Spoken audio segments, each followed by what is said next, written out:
तो दोस्तों आज हो गया 17 जून 2022। यूपी समेत देश दुनिया की सभी ताज़ा बड़ी खबरें लिखाएं सिर्फ आपके लिए। चलिए फाफड़ खबर शुरू करते हैं। उससे पहले चैनल को अब तक सब्सक्राइब ना किया हो तो फाफड़ चैनल को सब्सक्राइब कर दें, लाइक कर दें, शेयर कर दें ताकि इसी तरह खबर आप हर रोज देख सके। चलिए शुरू करते हैं आज की पहली बड़ी खबर। सेना में भर्ती की नई स्कीम अग्निपथ के विरोध में चल रहा आंदोलन जानलेवा साबित होने लगा है। तेलंगाना में स्थित सिकंदराबाद के रेलवे स्टेशन पर सुबह से ही बड़ी संख्या में युवा पहुंचे थे और अग्निपथ का विरोध कर रहे थे। इसी दौरान कुछ उपद्रवियों ने ट्रेन में आग लगाई और जमकर तोड़फोड़ की। उन्होंने पुलिस पर भी पत्थरबाजी की और उन्हें नियंत्रित करने के लिए सुरक्षा बलों को फायरिंग भी करनी पड़ी। भारतीय रिजर्व बैंक ने बिना ओटीपी के 15,000 रुपए तक की ऑटो डेबिट के नियम को लागू कर दिया है। इस नए नियम के तहत 15,000 रुपए तक का भुगतान होने की स्थिति में आपको वेरीफाई या मंजूरी के लिए ओटीपी एंटर करने की जरूरत नहीं पड़ेगी। आपको बता दें कि अब तक ये नियम 10,000 रुपए के लिए था। इससे अधिक रकम की ऑटो डेबिट होने पर यूजर को वेरीफाई करने के लिए ओटीपी एंटर करना अनिवार्य था। 17 जून को जामा मस्जिद कूच करने का ऐलान करने वाले यति नरसिंहानंद गिरी को पुलिस ने नजरबंद कर दिया है। आपको बता दें कि दासना देवी मंदिर के पीठाधीश्वर यति नरसिंहानंद ने इसके बाद एक वीडियो जारी करके बीजेपी सरकार को कोसा है। उन्होंने यहां तक कहा है कि सरकार हिंदुओं को नहीं बचा पाएगी और यदि लोग नेताओं की चमचागिरी में लगे रहें तो भारत इस्लाम का गुलाम हो जाएगा। उन्होंने कहा कि मुस्लिम नेताओं को खुली छूट दी जा रही है और हिंदुओं को निकलने नहीं दिया जा रहा है। अग्निपथ योजना को लेकर देश भर में चल रहे हिंसक आंदोलन के बीच army chief general Manoj Pande ने बताया है कि कब तक पहले अग्निवीर की भर्ती की जाएगी।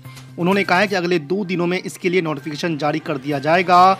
भारतीय सेना वेबसाइट joinindianarmy.nic.in पर यह नोटिफिकेशन जारी होगी। उन्होंने कहा है कि इस साल दिसंबर तक सेना का पहला अग्निवीर मिल जाएगा और अगले साल के मध्य तक तीनों सेनाओं में इनकी ऑपरेशन और नॉन ऑपरेशन तैनाती कर दी जाएगी। राष्ट्रपति चुनाव में उम्मीदवार के लिए विपक्षी दलों की एक और बड़ी बैठक होने जा रही है। खबर है कि राष्ट्रवादी कांग्रेस पार्टी के प्रमुख शरद पवार ने 21 जून को मीटिंग बुलाई है। संभावना जताई जा रही है कि इसमें 17 दल शामिल हो सकते हैं।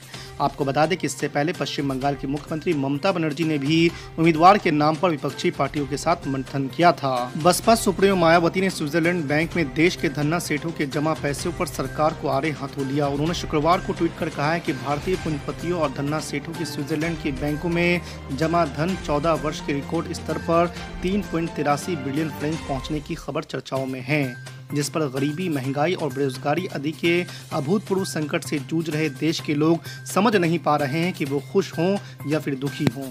अग्निपथ योजना को लेकर देश के अलग अलग हिस्सों में मचे बवाल के बीच बेतिया में डिप्टी सीएम रेणु देवी के घर पर हमला हुआ है। इसके अलावा बिहार बीजेपी के अध्यक्ष संजय जायसवाल के घर पर भी हमला हुआ है। एक समाचार चैनल के मुताबिक उनके घर को जलाने की कोशिश की गई। केरोसिन तेल और मोबिल छिड़ककर डॉक्टर संजय जायसवाल का घर जलाने की कोशिश की गई है। बेतिया अपने पैतृक आवास पर हमले की पुष्टि डिप्टी सीएम रेणु देवी ने एक निजी समाचार चैनल से बात करते हुए खुद की। बिहार स्टार्टअप नीति 2022 को कैबिनेट ने मंजूरी दे दी है। नई नीति में आवेदन प्रक्रिया को आसान बनाया गया है। हर माह चयन समिति की बैठक होगी। मुख्यमंत्री नीतीश कुमार की अध्यक्षता में शुक्रवार को हुई कैबिनेट बैठक में 16 प्रस्ताव पर मंजूरी मिली है। आपको बता दें कि पटना में 3-5 सितारा होटल की भी मंजूरी दी गई है। इसके अलावा पटना वेटनरी कॉलेज के विद्यार्थियों को इंटर्नशिप 5,000 से बढ़कर 15,000 रुपए कर दिया गया है। युवाओं को 4 साल के लिए सेना में भर्ती करने की केंद्र सरकार की अग्निपथ योजना का विरोध पूरे देश में हो रहा है। इस दौरान बिहार, दिल्ली, हरियाणा, राजस्थान और उत्तर प्रदेश के अलग अलग शहरों में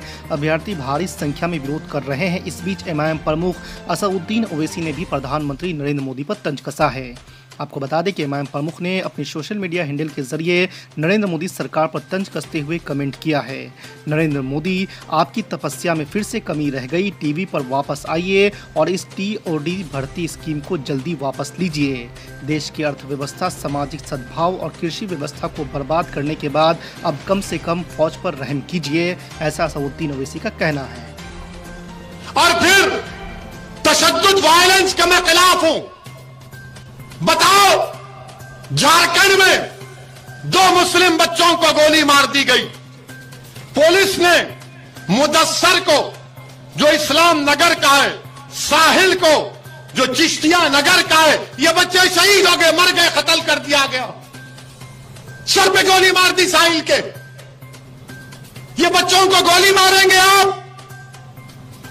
बताओ, झारखंड की हुकूमत जो कांग्रेस की सरकार है, जीएमएम की सरकार है, 2 बच्चों को गोली मार दिए।